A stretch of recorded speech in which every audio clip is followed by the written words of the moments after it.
Chapter 5. The Murder of Snow White. 1. First attempt.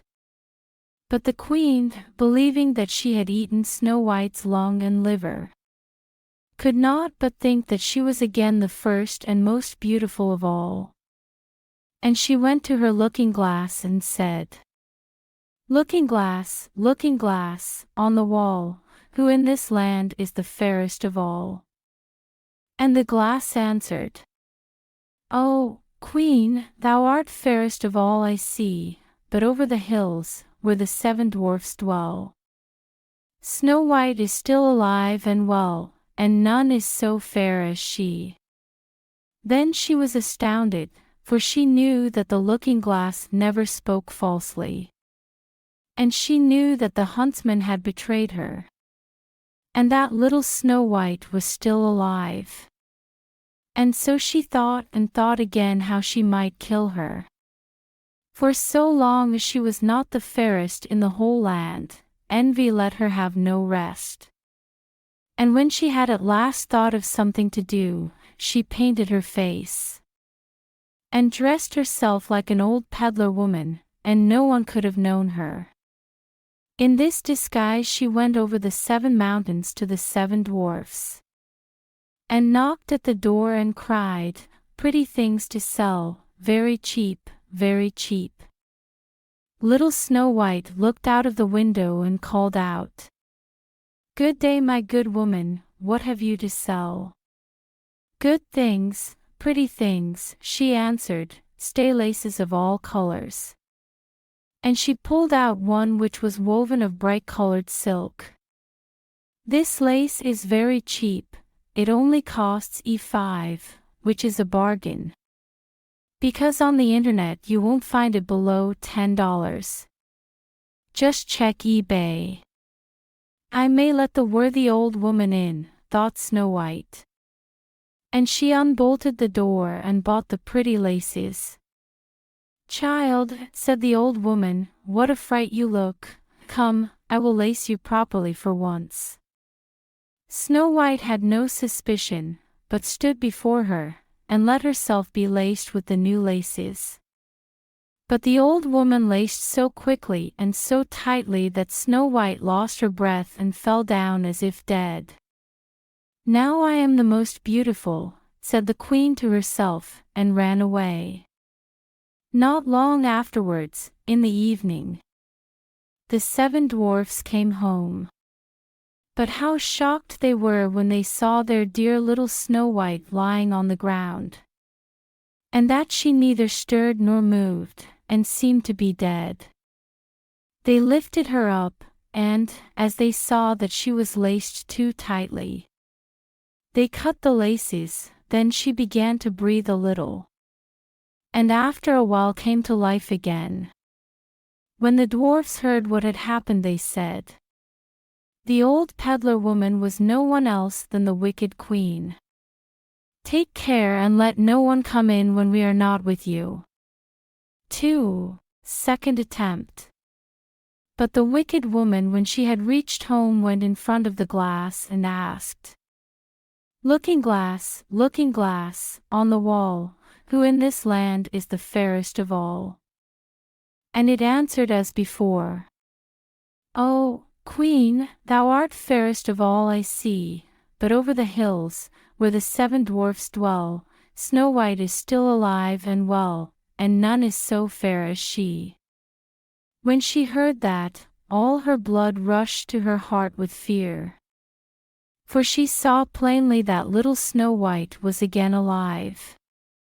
"But now," she said, "I will think of something that shall really put an end to you." And by the help of witchcraft, which she understood, she made a poisonous comb. Then she disguised herself and took the shape of another old woman. So she went over the 7 mountains to the 7 dwarfs, knocked at the door, and cried, "Good things to sell, cheap, cheap." Little Snow White looked out and said, "Go away, I cannot let anyone come in." "I suppose you can look," said the old woman, and pulled the poisonous comb out and held it up.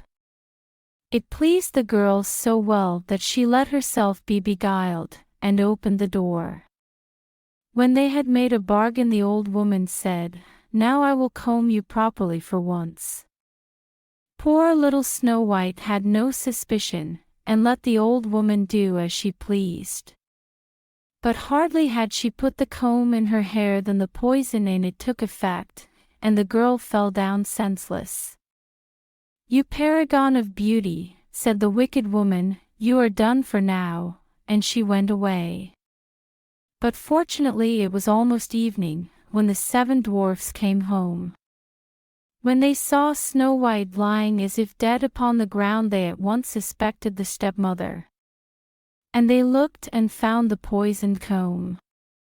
Scarcely had they taken it out when Snow White came to herself, and told them what had happened.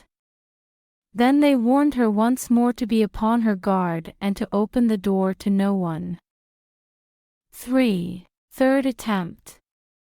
The queen, at home, went in front of the glass and said, looking glass, on the wall, who in this land is the fairest of all?" Then it answered as before, see sections 2, 5.1 and 5.2. "Oh, Queen, thou art fairest of all I see, but over the hills, where the 7 dwarfs dwell, Snow White is still alive and well, and none is so fair as she." When she heard the glass speak thus, she trembled and shook with rage. "Snow White shall die," she cried, "even if it costs me my life." Thereupon she went into a quite secret, lonely room, where no one ever came, and there she made a very poisonous apple. Outside it looked pretty, white with a red cheek, so that everyone who saw it longed for it. But whoever ate a piece of it must surely die. When the apple was ready, she painted her face and dressed herself up as a farmer's wife. And so she went over the 7 mountains to the 7 dwarfs. She knocked at the door. Snow White put her head out of the window and said, "I cannot let anyone in, the 7 dwarfs have forbidden me." "It is all the same to me," answered the woman, "I shall soon get rid of my apples. There, I will give you one." "No," said Snow White, "I dare not take anything." "Are you afraid of poison?" said the old woman. "Look, I will cut the apple in 2 pieces, you eat the red cheek, and I will eat the white." The apple was so cunningly made that only the red cheek was poisoned. Snow White longed for the fine apple. And when she saw that the woman ate part of it, she could resist no longer, and stretched out her hand and took the poisonous half. But hardly had she a bit of it in her mouth than she fell down dead. Then the queen looked at her with a dreadful look, and laughed aloud and said, "White as snow, red as blood, black as ebony wood. This time the dwarfs cannot wake you up again." And when she asked of the looking glass at home, looking glass, on the wall, who in this land is the fairest of all?" And it answered at last, "Oh, Queen, in this land thou art fairest of all." Then her envious heart had rest, so far as an envious heart can have rest. Chapter 6. The Funeral. The dwarfs, when they came home in the evening, found Snow White lying upon the ground. She breathed no longer and was dead. They lifted her up, looked to see whether they could find anything poisonous, unlaced her, combed her hair, washed her with water and wine. But it was all of no use. The poor child was dead, and remained dead. They laid her upon a bier, and all 7 of them sat round it and wept for her, and wept 3 days long. Then they were going to bury her, but she still looked as if she were living, and still had her pretty red cheeks. They said, "We could not bury her in the dark ground," and they had a transparent coffin of glass made, so that she could be seen from all sides, and they laid her in it, and wrote her name upon it in golden letters, and that she was a king's daughter. Then they put the coffin out upon the mountain, and one of them always stayed by it and watched it. And birds came too, and wept for Snow White, first an owl, then a raven, and last a dove.